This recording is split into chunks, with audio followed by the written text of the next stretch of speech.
Welcome! Today, we're diving into a quick and easy guide on how to add a received GIF to your favorites in an Instagram group. This updated method will ensure you can access your favorite GIFs anytime you want. Let's get started. First, open the Instagram app on your device. Make sure you are logged in to your account so you can access all your messages and groups seamlessly. Next, look for the messages icon at the top of the page. This icon usually resembles a paper airplane and is where all your direct messages are located. Tap on it to enter your messaging section.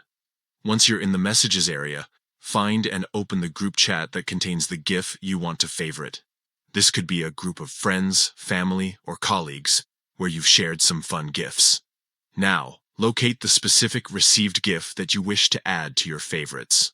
Once you find it, simply click and hold on the GIF.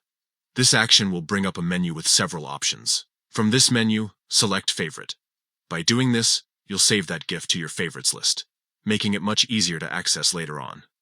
This feature is particularly useful for those moments when you want to quickly find that hilarious or relatable GIF without scrolling through endless messages. And there you have it. You've successfully added a received GIF to your favorites in an Instagram group. This simple process allows you to keep track of all your favorite animated images and share them effortlessly in future conversations. Remember, keeping your favorite GIFs organized can add a fun touch to your chats and help express your emotions better. So go ahead and give it a try. Enjoy using Instagram and all its creative features.